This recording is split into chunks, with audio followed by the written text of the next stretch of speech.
Welcome to Bookworm Dash, the home where stories from the pens of South African writers come to life. Here, you'll discover captivating Afrikaans novels, Afrikaans short stories, and English tales to enjoy while doing your daily chores or simply relaxing. Thank you for visiting us.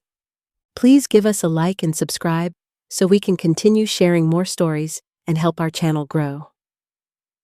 We welcome your comments, positive or negative, as every bit of feedback helps us improve. All copyrights belong to the respective writers. Sit back, relax, and enjoy the story. Whispers Beneath the Willow by Steve Volshek. The villagers said the glade was cursed, not for the eerie silence, nor the way animals never entered the mossy circle beneath the weeping willow's silver limbs. Not even for the occasional flicker of light, like lanterns carried by invisible hands. It was because of the stories, the ones that trickled down generations like cold rain down the spine. Stories of a girl with wild eyes, hair like riverweed, and a voice that could steal breath from lungs. But Aiden was no villager. He was a scholar's son from the city, drawn by maps and myths rather than hearth and gossip.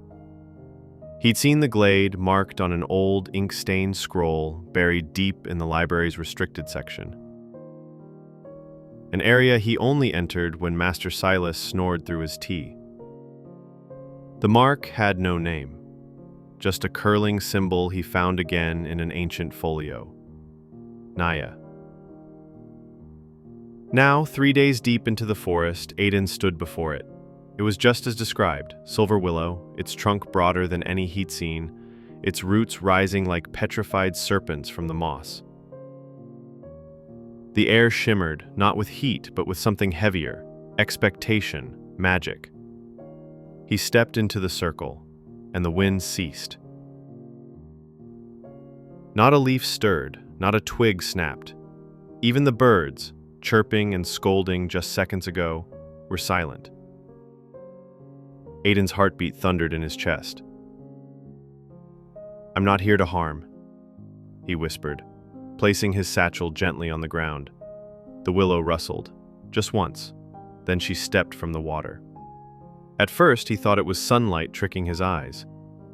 The pool behind the tree shimmered like glass, and from it rose a figure draped in green and gold. Her hair streamed behind her, dark and rippling like eelgrass. Her skin was pale as moon-milk stone, and her eyes, her eyes, held all the sadness of drowning. "Who enters the willow's breath?" she asked. Aiden dropped to his knees. "My name is Aiden of Caerwyn. I came for knowledge." She tilted her head. Water slipped from her arms but didn't touch the moss below. "Not coin, not power." He shook his head. "I've read about you, or what little is left in the old tongues. Naya, the Glade Walker, the one who guards forgotten things." A twitch, was it a smile, ghosted across her lips. "Few remember my name." "They fear you." "They should." Lightning flickered, but no thunder followed, just the low hum of insects returning to the world outside the glade. "I don't mean to offend, lady, I only want to understand. What are you?" She stepped closer. "I am what they made me. Once, I was a girl who sang at the riverbank, a girl with the dreams. Then came the war, and the men with fire, and the priests with sharp tongues. They took, and when I had nothing left, they threw me to the stream." Aiden's throat tightened. "You died." "I changed."